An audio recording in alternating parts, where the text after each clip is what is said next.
Kakagising lang natin and ito nga no, malapit na tayong matapos. And that's the main reason kung bakit hindi tayo nakakapag-film. I think hindi tayo nakapag-film for like 3 weeks na. Or meron man akong videos na na-film, hindi ko siya ma-edit sa sobrang busy. Kasi may ginagawa tayo dito sa forest. And then may business din tayo, cleaning business. Hi, nakakaloka. Pero again, alam mo yun, may mga importante dapat na ina-update ko pa din kayo, mga students ko. So, eto nga, no? Since may bago na tayong Prime Minister, alam nyo naman na may mga plano yung mga yan pagdating sa immigration. And then yun yung di-discuss natin today. Diba? Para updated pa din kayo. So, ang nanalo ay liberal. Alam nyo naman yan. And, ang liberal kasi so far, ever since naman, ito based sa mga napagkukwentuhan ng matatagal na dito sa Canada. Ang conservative kasi mahigpit talaga sila pagdating sa immigration. Ang liberal, hindi ganun kahigpit. Pero since may pressure sa kanila during, diba, nung election, kailangan na din talaga nilang higpitan na. Diba? Masyado silang maluwag for the past few years. So ngayon, hihigpitan na rin nila. Maupo nga tayo. Unfortunately, walang upuan. So, sige, tayo na lang tayo. Pero, yun nga, masyado silang maluwag for the past few years. And then, ngayon, hihigpitan nila. So, unang-unang plano na nila is, kumbaga, i-sustain yung population ng immigration. Kasi dati, sobrang dami talaga nilang in-accept. So, ngayon, sabi nila, 1% na lang daw ng Canadian population. So, that's about almost 400,000. So, parang same din naman yung plano before, di ba? Kumbaga, kinontinue lang nila. Yun yung sinet na immigration plan ni Miller last year, di ba? So, yun pa din naman yung plano nila. Itutuloy lang nila yun. Tapos, yung isang plano pa nila na in-announce nila. Kasi 'di ba may 41 million na Canadian, 'di ba? 41 million and 7% doon ay mga temporary residents. I think that's about 3 million. Yan. So 7% yun. So ngayon gusto nilang babaan yun to 5%. So kung iisipin mo parang madami pa din, 'di ba? Kung 5%, kung 41 million yung Canadian population. So binabaan lang nila sa mas sustainable na number. Okay. So, mararamdaman nyo yung higpit din talaga. At naramdaman nyo na yan for the past few months, diba? Nakikita nyo marami nagpo-post na kumbaga, hindi na sila i-renew ng employer. Meron din nagpo-post na umuwi na din talaga, diba? Kasi, mahirap na kumuha ng LAMIA. Kung i-renew ka man ng employer, pagbabayarin ka pa ng malaki, diba? So, since mas konti yung supply ngayon, 'di ba? And then ang daming demand. Syempre, i-take advantage siya ng iba, ibebenta, 'di ba? Hindi pa rin nawawala yung bentahan, guys, unfortunately. So, may kakilala talaga ako personally na ganun yung nangyari sa kanya. Hindi na niya ni-renew kasi pinagbabayad siya, 'di ba? So, it makes sense. Umuwi na lang siya, 'di ba? Ngayon sa mga students, ramdam naman na natin yan last year pa na talagang hinigpitan na nila. And hindi na talaga ganun kadami yung mga interested na pumasok dito as a student. Simula nung nagtaas yung proof of funds, simula nung binago na yung about sa diploma, yung master's degree na lang, yung pwede mo makuha sa spouse. Simula nung binago yun, kumonti na din talaga yung mga naging interesado na maging student. Kumonti na. Ang mga nagsusstudent na lang ngayon, lately, so far, with my experience now with students, yun talagang push talagang mag-student at may enough funds talaga. May enough funds at willing i-risk yung funds na yun. Diba? So, calculated risk na ang ginagawa ng mga student ngayon, which is maganda kung ganun, diba? Kung talagang gusto mo pa rin mag-student, dapat talaga kinakalculate mo kung itong path pa na ito, kahit anong mangyari, di ba? Ano ba, tatapusin mo ba hanggang dulo? No?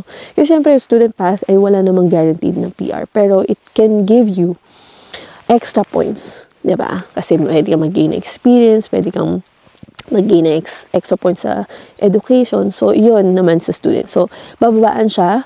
Yung mga temporary residents ng 5% na lang ng total Canadian population. Ito yung kailangan yung marinig. Ngayon, ang gusto nila, itaas yung target sa French outside Quebec. So, yan, magiging 12%. So, madami yun, guys. And nakita nyo na yan. Nakita nyo na yan sa recent draws ng express entry. So, kung mapapansin ninyo, di ba in demand ang healthcare, nag-add sila ng education, yung binibigay lang nila sa education at sa healthcare, 500, 1,000, di ba? Education, recently added, express entry. 1,000 yung pinamigay. So, nasa 479 yung cut-off score. Okay naman, 479. Pero para sa akin, medyo mataas pa rin yung score na yun. And then, healthcare, knowing na kailangan natin ng health professionals, binigay lang nila 500 lang. I think, ang cut-off score was around 500. So, masyado siyang mataas. Ngayon, minsan naisip ko, kahit nandun ka sa categories na yun, nasa healthcare ka, construction ka, hindi enough eh.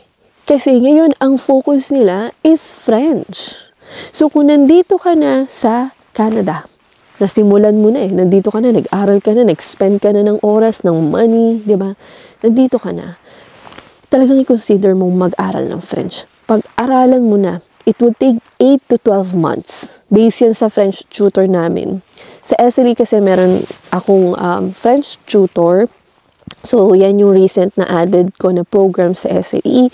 If you're interested with that, I have a free discovery call. You will meet the French tutor. I would leave the link in the description box. Pero yun nga, no, yung 7,500 na pinamigay sa French speakers, di ba? Pinamigay yan. Ang kailangan mo lang score ay 379. Yun lang ang kailangan mo score.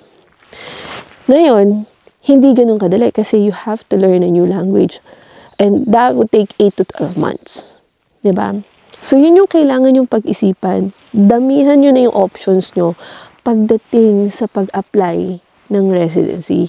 Huwag kang makampante, healthcare naman ako eh, nasa construction naman ako eh, IT naman ako eh. Huwag kang makampante na nandun ka lang sa in-demand occupation. Dagdagan mo pa ng isa pang pathway. Dagdagan mo pa. Pag-aralan mo na mag-French, to be honest. And if you still have 2 to 3 years work permit dito, di ba? At lalo na kung kadadating mo lang, unti-untiin mo na siyang pag-aralan.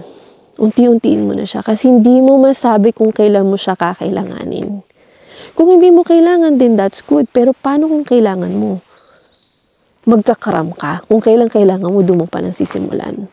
So, yun lang guys. Yun yung gusto kong i-highlight dito sa immigration plan nila na andun ang focus right now ng immigration. Nasa French talaga. And then maybe sasabihin mo, meron naman provincial nominee, dito na lang ako. Guys, remember, diniduct nila ng 50% yung allocation for provincial nominee. So, expect nyo na may competition dyan. And tataas ang score. Diba? And kagandahan naman sa provincial nominee, pwede mag-add din ng points if may French ka. Kaya talagang lately talaga, kung mapapansin nyo, ini-encourage ko na kayo na mag-aral ng French. Kung merong funds at kaya mong i-risk, then go. You can study. But also consider learning French. Or baka hindi mo na kailangan mag-study. Baka kailangan mo lang matuto ng French. Diba? So, kailangan nyo yan i-calculate. I-calculate nyo talaga kung saan kayo mas mapapabuti. Diba? I-calculate nyo siya and saan kayo mas may edge.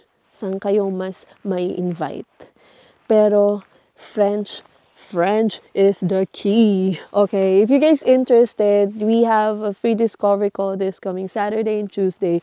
You can reach out to us. I'll leave the link in the description box. So hopefully makapag-film na tayo every single week again. And I actually had a podcast episode with our French tutor, si Sheetal, and I will publish it here in our channel and also in our Kwentong Filipino Canadian podcast. Ipapublish ko na muna siya dun sa podcast. And yun lang guys. So, hopefully, I'll see you soon dito sa Canada. Bye guys! Paalam!